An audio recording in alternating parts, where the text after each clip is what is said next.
I am not attached to the result. அந்த ரிசல்ட்டை நோக்கி நான் இல்லை, ஆனாலும் நான் இதை பண்ணிட்டு இருக்கேன் பிகாஸ் நான் இதை பண்ணணும் அப்படின்னு. இன்னைக்கு நாம அப்படி ஏதாவது பண்ணணும்.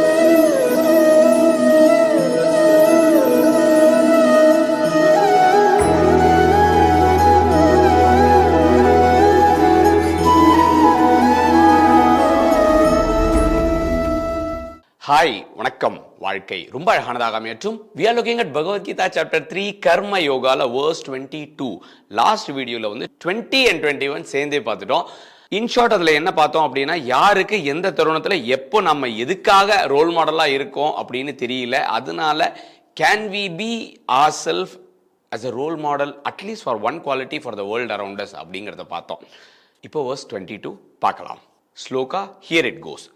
நமே பார்த்தஸ்தி கர்த்தவ்யம் த்ரிஷு லோகேஷு கிஞ்சன நானவாப்தம் அவாப்தவ்யம் வர்த்த ஏவ ச கர்மணி. Meaning, there is no duty for me to do in all these three worlds, O Partha, nor do I have anything to attain or gain, yet I am engaged in the prescribed duties. சூப்பர்ல. ஆக்சுவலா பகவான் ஸ்ரீ கிருஷ்ணர் இந்த 22nd ஸ்லோகால என்ன சொல்றாரு அப்படின்னா, there is no duty for me in all the three worlds. அந்த மூணு உலகம் என்ன அப்படிங்கிறத நம்ம பார்க்கணும். ஸோ கடவுளுக்கு வந்து ப்ரிஸ்கிரைப்டு டியூட்டி இதுதான் பண்ணணும் அப்படிங்கக்கூடிய there are no must to do duties. அதை பண்ணுறதுனால லாபமோ நஷ்டமோ எதிர்பார்க்கக்கூடிய ஸ்டாண்ட் பாயிண்ட்லையும் அவர் இல்லை, ஆனாலும் அவர் கர்மா பண்ணிட்டு இருக்காரு அப்படின்னு. இதை இப்போ நம்ம இங்கே லாஜிக்கலாக பார்த்தோம் அப்படின்னா மூணு விஷயம். ஒன்று, கடவுள் அப்படின்னு ஸ்ரீகிருஷ்ணர் இங்கே வந்து சொல்றது வந்து, எனக்கு வந்து எந்த வேலையுமே இல்லை, நான் பண்ணணுங்கிற அவசியமே இல்லை, ஆனாலும் நான் பண்றேன் அப்படின்னு நான் நான் நான் அப்படின்னு ஸ்ரீகிருஷ்ணர் சொல்றது வந்து எந்த ஸ்டாண்ட் பாயிண்ட்லேருந்து சொல்றாரு அப்படிங்கிறது ரொம்ப முக்கியம்.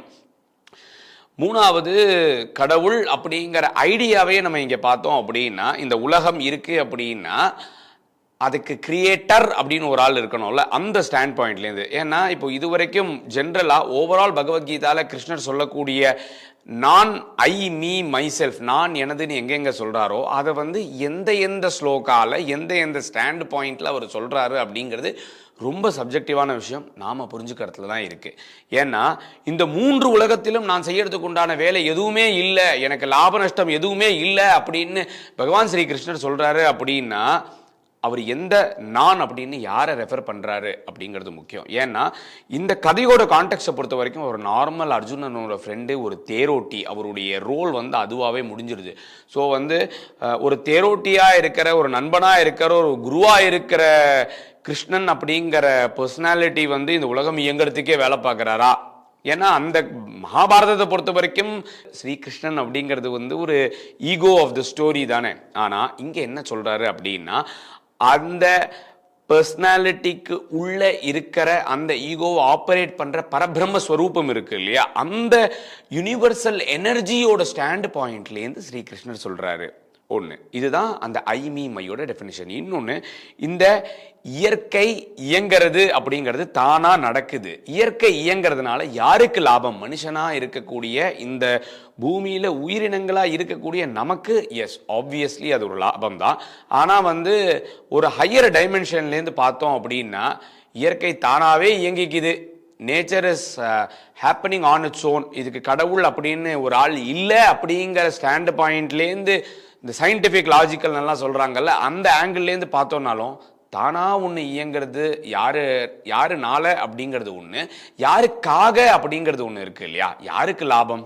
இது ஒரு கொஸ்டின். ரெண்டாவது, இல்லை இதை வந்து கடவுள்னு ஒருத்தர் இருக்காரு, ஒரு கிரியேட்டர்னு ஒருத்தர் இருக்காரு, அந்த பகவான் தான் இந்த உலகத்தை இயக்கிறாரு அப்படின்னா அவருக்கு என்ன லாபம், அவருக்கு என்ன அஜெண்டா? நம்ம வந்து பிரம்மா, விஷ்ணு, மகேஷ் மூணு வெரைட்டியாக கடவுளை பிரிப்புக்கிறோம், படைத்தல், காத்தல், அழித்தல் அப்படின்னு. அவங்கெல்லாம் அவங்களோட வேலையை செய்யறதுனால உலகம் இயங்குறதுனால நாம உயிர் வாழறோம். But on the other side இந்த உலகத்தை இயக்க வைக்கக்கூடிய அந்த சக்திக்கு என்ன லாபம்? ஒன்று ஒரு லாபமும் இல்லாமல் இருக்கலாம், இல்லை அந்த கணக்கு நமக்கு புரியாமல் இருக்கலாம். எய்தர்வே நமக்கு வெட்ட வெளிச்சமாக தெரிஞ்ச ஒரு விஷயம் என்ன அப்படின்னா, நம்மளை சுற்றி இருக்கிற இயங்கிற இயற்கையினால தான் நாம் உயிரோடு இருக்கோம். ஸோ நாம் அதுக்கு கடமைப்பட்டிருக்கோம். we are dependent on it. ஆனா இந்த இயற்கை இயங்கிறதுக்கு என்ன காரணம், இயற்கைக்கு என்ன லாபம், இல்ல அதை தாண்டி இயற்கையை கிரியேட் பண்ண அந்த கடவுள் கிரியேட்டர் வந்து என்ன அப்ஜெக்டிவோட, என்ன அஜெண்டாவோட, என்ன பெனிஃபிட்டை நோக்கி அந்த வேலையை பார்க்குறாரு அப்படிங்கிறது இருக்குல்ல. ஏன்னா நாம எல்லாரும் ஏதோ ஒரு வேலையை பார்க்குறோம் அப்படின்னா நமக்கு என்னடா லாபம் அப்படிங்கிற ஆங்கிளில் தான் பார்ப்போம். Watts in it for me, எனக்கு என்ன ஒன்று வந்து எனக்கு மனசளவில் சந்தோஷம் கிடைக்கணும், இல்லை காசு கிடைக்கணும், இல்லை வாய்ப்பு கிடைக்கணும்னு ஏதோ ஒரு ரிசல்ட்டை நோக்கி தான் நாம் பார்க்குறோம். ஆனால் கடவுள் இந்த இயற்கையை இயக்கிறதுனால அவருக்கு என்ன லாபம் அப்படிங்கிற ஒரு கேள்வி இருக்குல்ல. அவர் என்ன சொல்றாருன்னா, எனக்கு எந்த விதமான லாபமும் இல்லை, I am not attached to the result, அந்த ரிசல்ட்டை நோக்கி நான் இல்லை, ஆனாலும் நான் இதை பண்ணிட்டு இருக்கேன் பிகாஸ் நான் இதை பண்ணணும் அப்படின்னு. இன்னைக்கு நாம அப்படி ஏதாவது பண்ண முடியுமா? நம்ம பண்ணக்கூடிய எல்லா வேலைகளும், நம்ம வந்து போன ஸ்லோகால போன வீடியோல பார்த்த விஷயங்கள் எல்லாமே, நம்ம பண்ணக்கூடிய எல்லா வேலைகளும் நமக்கு என்ன லாபம் அப்படின்னு எதிர்பார்த்து இருக்கும். அதை தாண்டி நம்ம பண்ணக்கூடிய வேலைகள் இந்த இயற்கைக்கு காம்ப்ளிமெண்ட்ரியா இருக்கா அப்படிங்கிறத பார்ப்போம். இது ரெண்டுமே இல்லாம நான் பண்றேன், எனக்கு எந்த விதமான லாபமும் இல்லை, ஆனாலும் நான் பண்றேன் அப்படின்னு நம்ம ஏதாவது பண்ணுறோமா, பண்ண முடியுமா அப்படின்னு பார்த்தோம்னா கண்டிப்பாக முடியாது. ஏன்னா at the end of the day நம்ம எல்லாருக்கும் என்ன வேலை பண்ணினாலும் எதுவுமே கிடைக்கலனாலும் ஆத்ம திருப்தி அப்படின்னு ஒன்று கிடைக்கும், செல்ஃப் சாட்டிஸ்ஃபேக்ஷன் அப்படின்னு ஒன்று கிடைக்கும். ஸோ இந்த புரிதலோட இந்த ஸ்லோகாவை இப்போதைக்கு எண்டு போடலாம். அடுத்து 23rd ஸ்லோகா அடுத்த வீடியோவில் பார்ப்போம். பாய்.